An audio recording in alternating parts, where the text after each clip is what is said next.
ಈ ಹುಡುಗಿ ಮದುವೆಗೆ ಮುಂಚೆ ಋತುಮತಿ ಆಗಿದ್ದಾಳೆ. ಅದು ಅಮಂಗಳ. ಅದಕ್ಕೆ ಅವಳು ಕಣ್ಣು ಕಟ್ಟಿ ಕಾಡಿಗೆ ಬಿಟ್ಟಿದ್ದು. ಋತುಚಕ್ರದಲ್ಲಿ ವ್ಯತ್ಯಾಸವಾಗಿ ಈ ಮಗು ಬೇಗ ಋತುಮತಿಯಾಗಿದ್ದು ಇವಳ ತಪ್ಪೆ. ಹೆಣ್ಣು ಜಗನ್ಮಾತೆ ಎಂದು ಕೈ ಮುಗಿಯೋ ನೀವು ಈ ಕಂದಮ್ಮನ್ನ ಕರುಣೆ ಇಲ್ದೆ ನಡು ರಾತ್ರಿ ಕಾಡಿಗೆ ಬಿಡ್ತಿರಲ್ಲ. ನೀವೆಂಥ ಕಟುಕರು! ನಿಮ್ಮ ಸಮಾಜ ಎಂಥ ಕಟುಕ ಸಮಾಜ! ನಾವು ನಂಬಿದ ನಂಬಿಕೆ ಸಂಪ್ರದಾಯಗಳಿಗೆ ನಿನ್ನ ಉಪದೇಶ ಬೇಕಿಲ್ಲ. ಇನ್ನು ಈ ಹುಡುಗಿಯನ್ನು ಕರೆದುಕೊಂಡು ಬಂದದ್ದೇ ಮಹಾಪರಾಧ. ಹಾಗಾದ್ರೆ ನಿಮ್ಮ ಅಭಿಪ್ರಾಯ? ಈ ಮಗು ಒಮ್ಮೆ ಈಕೆಯನ್ನು ಕಾಡಿಗೆ ಬಿಟ್ಟಾಯ್ತು, ಮತ್ತೆ ಮರಳಿ ಊರಿಗೆ ಸೇರಿಸುವ ಮಾತೇ ಇಲ್ಲ. ಹಾಗಾದ್ರೆ ನಿಮಗೆ ಈ ಮಗು ಬೇಡ.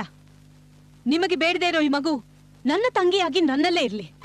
ನೀವ್ ಹೋಗಿ ನಿಮ್ಮ ಕ್ರೂರ ಸಮಾಜದ ಪಾದಕ್ಕೆ ಹಣೆ ಹಚ್ಚಿ ಜಪ ಮಾಡಿ. ಊರಿಗೂ ನಿಮಗೂ ಬೇಡದೇ ಇರೋ ಈ ಮಗು ಎಲ್ಲಿದ್ದರೆ ನಿಮಗೇನು? ಈ ಮಗು ನನ್ನದು, ನನ್ನಲ್ಲೇ ಇರಲಿ.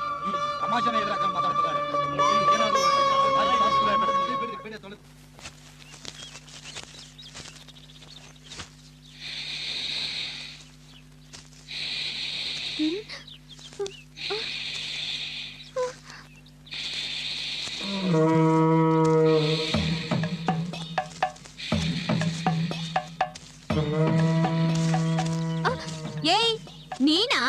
ಏನೋ ಮಾರಯ್ಯ, ನೀನ್ ಬುಸ್ಗುಟ್ಟ ಶಬ್ದ ಹಾವು ಬುಸ್ಗುಟ್ಟಂಗಾತಲ್ಲ. ನಾನೆಲ್ಲ ಹಾವೇ ಬಂತು ಅಂತ ಹೆದರ್ಬಿಟ್ಟಿದ್ದೆ. ಹಾವು ಬರೋದೇನೋ ಬಂದೈತಿ, ಆದ್ರ ಇದು ಕಚ್ಚು ಹಾವಲ್ಲ, ಗಾಳಿ ಹಾವು. ಅಂದ್ರೆ ನಿನ್ ಮಾತು? ಗಾಬರಿ ಆಗ್ಬೇಡ. ಹಾವು ಅಂದ್ರ ಇಷ್ಟೂದ್ದ ದೊಡ್ಡ ಹಾವಲ್ಲ, ವಯಸ್ಸಿನ ಆಸೆ ಹೊತ್ತ ಆಕಾರ ಇಲ್ಲದ ಸಣ್ಣ ಗಾಳಿ ಹಾವು, ಪ್ರೇಮವಾಯು. ಹೌದು, ನೀ ಯಾಕೆ ಈ ಕಡೆ ಬಂದಿ? ಆದ ಮೂಗ್ಗೆ ಗಮ್ ಗಮ್ ಅಂತೇಳಿ ಹೂವಿನ ವಾಸನೆ ಬಂತ. ಯಾವ್ದೋ ದೇವಕನ್ನಿಕೆಯರು ಬಂದಿರ್ಬೇಕು, ನೋಡ್ಕೊಂಡು ಹೋಗೋಣ ಅಂತ ಬಂದೆ. ಹೌದಾ? ಬಿಸ್ಲಾಗ್ ಬೆವತು ನನ್ನ ಮೈಯ ನನಗ್ ಗೋಸ್ನ ಬರಕತೈತಿ, ನೀನು ಘಮ್ ಘಮ ಅಂತ ಬಂತ.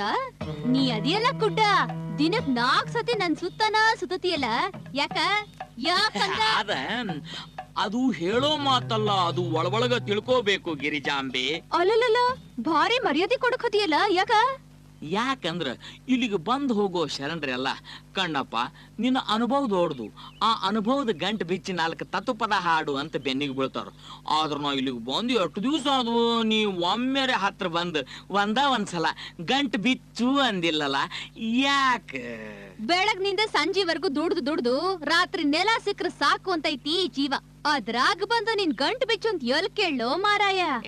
ದನದ ಜೀವಕ್ಕ ಆಸರೆ ಬೇಕಾಕೈತಿ. ಬಿಚ್ಚಂದ್ಯಾನ ಗಂಟ್ನ? ಏನ್ ಮಾಡಕತ್ತಿ ನೀನು? ಇಲ್ಲಿ ಬೇಡ, ಗುಡಿಯಾಕಂತ ಬೇಕಾದಷ್ಟು ಗಂಟು ಬಿಚ್ಕೊಂಡ್ ಹಾಡ್ ಒಳ್ಳೆ ಮಂಗ್ಯನ್ ಸವಾಸತ್ ನಂಗ. ಮನುಷ್ಯನ ಮನಸ್ಸು ಒಮ್ಮೆ ಮಂಗ್ಯ ಆಕೇತಿ. ಮನುಷ್ಯನ ಮನಸ್ಸು ಮಂಗ್ಯನ.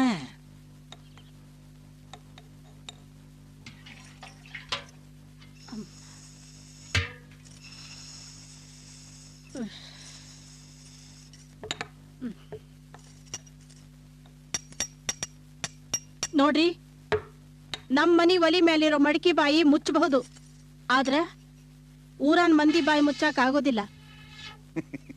ಈಗ ಏನಾತು ಅಂತ ಹಿಂಗ್ ಮಾತಾಡಕತ್ತಿ ನೀನು? ಮಾತಾಡೋದು ನಾನಲ್ಲ, ಊರ್ ಜನ. ಬೆಳೆದ್ ನಿಂತ ಮಗಳನ್ನ ಎಷ್ಟು ದಿನ ಅಂತ ನಿನ್ನ ಸೆರಗ್ನಾಗ ಮುಚ್ಕೊಂತಿ ಅಂತ ಹಂಗಸ್ತಾರ. ನಿನ್ನ ಮಗಳು ಮದುವೆ ವಿಚಾರಕ್ಕೆ ಹೋದಿಲ್ಲ ಇಷ್ಟೆಲ್ಲ ರಂಪ. ನಿನ್ನ ಮಗಳಿಗೆ ಇಷ್ಟ ಲಗುನ ಮದುವೆ ಆಗಾಕ ಮನಸ್ಸಿಲ್ಲ ಅಂತಂದ್ರ ನಾವೇನ್ ಮಾಡಾಕತ್ತಿ? ನಾನ್ ನಿಮ್ಮನ್ ಮದ್ವೆ ಆದಾಗ ನನಗಾಗ 10 ವರ್ಷ. ಅದು ಆ ಕಾಲ. ನಮ್ಮ ಬಲವಂತಕ್ಕ ಮಗ್ಗು ಅರಳುದಿಲ್ಲ. ನಿಮ್ ಮಗಳು ವಯಸ್ಸಿನವರು ಮದುವೆ ಆಗಿ 4 ಸಲ ತವ್ರ ಮನೆಗ್ ಹೋಗ್ ಬಂದಾರ. ಸುತ್ತಿ ಬಳಸಿ ಯಾಕೆ ಮಾತಾಡ್ತಿ? 2 ಮಕ್ಕಳನ್ನು ಹಡ್ದಾರ ಅಂತ ಹೇಳು. ನೋಡು, ಎಲ್ಲಾರಂತ ಮನಸ್ಸು ನನ್ನ ಮಗಳ ಲಿಂಗಮ್ಮಂದಲ್ಲ. ಆಕಿ ಪ್ರಪಂಚನ ಬ್ಯಾರೆ, ಆಕಿ ರೀತಿ ನೀತಿನ ಬ್ಯಾರೆ. ಆಕಿ ರೀತಿ ನೀತಿ ಕಟ್ಕೊಂಡ್ ನಾವೇನ್ರಿ ಮಾಡೋದೈತಿ? ನಾವು 4 ಜನದಾಗಿರೋರು. 4 ಜನ ಹೆಂಗಿರ್ತಾರ ಹಂಗ ನಾವ್ ಇರ್ಬೇಕಾಕತಿ. ನಿನ್ನ ಮಗಳನ್ನ ಒಪ್ಪಸು. ಆಯ್ಕೆ ಒಪ್ಪಿದ್ಲು ಅಂದ್ರ ಈ ಶ್ರಾವಣಕ್ಕ ಹೋಳಿಗೆ ಊಟ ಹಾಕಿಸ್ಬಿಡೋಣ. ಆಕಿ ಹೂ ಅನ್ಲಿ ಬಿಡ್ಲಿ, ಈ ಶ್ರಾವಣಕ್ಕ ಆಕಿ ಮದ್ವಿ ಮಾಡಬೇಕು. ಮನ್ಯಾಗ ಬೆಳೆದ್ ನಿಂತ ಹೆಣ್ಮಕ್ಳಿದ್ರ ಸೆರಗಿನಾಗ ಕೆಂಡ ಕಟ್ಕೊಂಡಂಗ, ನೀವ್ ಅಗ್ಗಿಷ್ಟಿಗೆ ಊದಿದ್ ಕೂಡ್ಲೆ ಕೆಂಡ ಹ್ಯಾಂಗ್ ಕೆಂಪಗಾಗುತ್ತೋ ಹಂಗ ನನ್ನ ಮಗಳು ನನ್ ಕಣ್ಣೆದ್ರಿ ಬಂದ ಕೂಡ್ಲೆ ನನಗೂ ಹಂಗ ಆಗತ್ರಿ. ಏನಾರ ಆಗ್ಲಿ, ಈ ವರ್ಷ ಮದ್ವಿ ಮಾಡೋದ.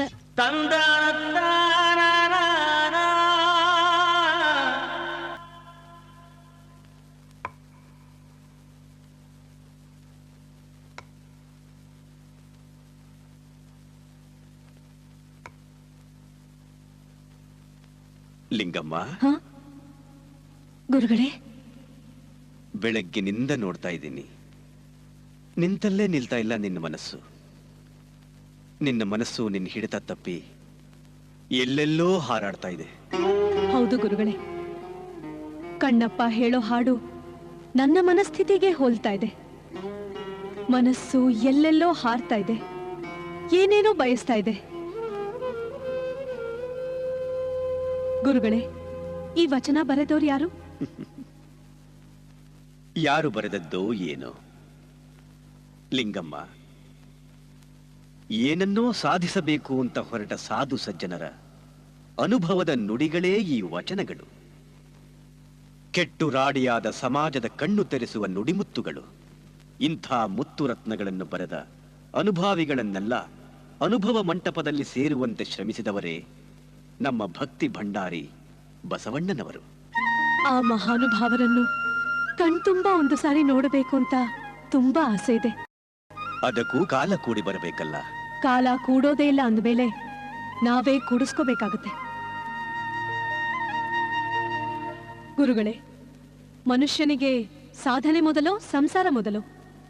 ಸಾಧನೆ ಸಾಧನೆ ಮೊದಲು, ನಂತರ ಸಂಸಾರ. ಯಾಕೀ ಪ್ರಶ್ನೆ?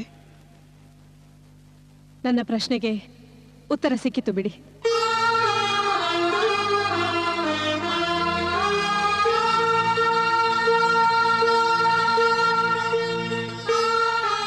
ಗುರುಗಳೇ, ಮನುಷ್ಯನಿಗೆ ಸಾಧನೆ ಮೊದಲೋ ಸಂಸಾರ ಮೊದಲೋ? ಸಾಧನೆ ಸಾಧನೆ ಮೊದಲು, ನಂತರ ಸಂಸಾರ.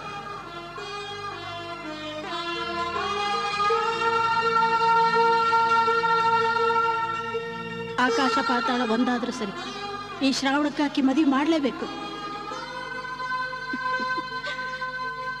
ಮನೆ ತುಂಬಾ ಮೊಮ್ಮಕ್ಕಳಾಡ್ಬೇಕು. ಎಷ್ಟೊಂದು ಆಸೆ ಇಟ್ಕೊಂಡಿದ್ಯಾ ನನ್ನವ್ವ. ಆದ್ರೆ ನಿನ್ನ ಆಸೆ ನನ್ನ ಗುರಿಗೆ ಅಡ್ಡಿ ಆಗ್ಬಾರ್ದು. ನಾನು ಕಲ್ಯಾಣಕ್ಕೆ ಹೋಗ್ಲೇಬೇಕು, ಬಸವಣ್ಣನವರನ್ನ ನೋಡ್ಲೇಬೇಕು. ದಯಮಾಡಿ ನನ್ನನ್ನು ಕ್ಷಮಿಸಿ. ಆದಷ್ಟು ಬೇಗ ಬರ್ತೀನಿ, ಆದಷ್ಟು ಬೇಗ ಬರ್ತೀನಿ.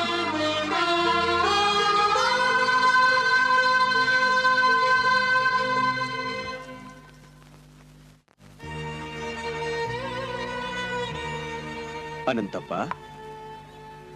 ಜೀವನದಲ್ಲಿ ಮಹತ್ಕಾರ್ಯ ಸಾಧಿಸಬೇಕು ಅನ್ನೋ ಮಹಾತ್ಮರೆಲ್ಲ ಹೀಗೆ ನಡುರಾತ್ರಿಯಲ್ಲೇ ಸಂಸಾರ ಬಂಧನದಿಂದ ದೂರ ಆಗ್ತಾರೆ.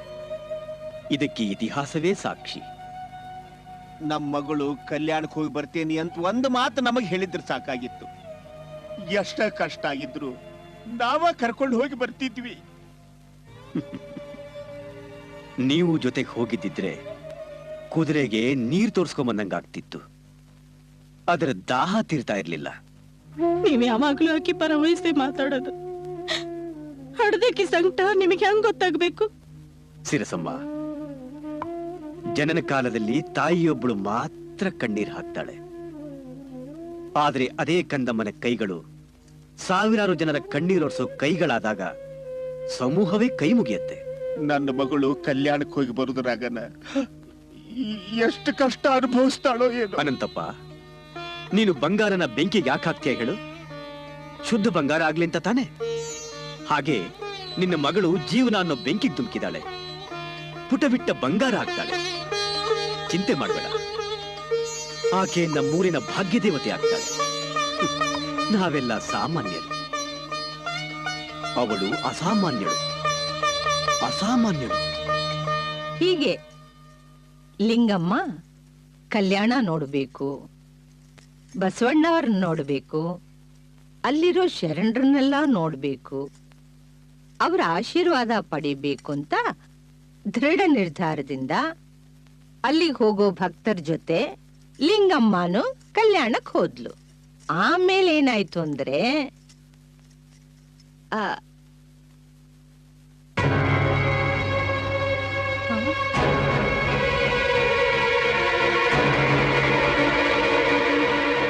ಶ್ರೀ, ಏನಿದು ಹಣೆಲಿ ಗಾಯ?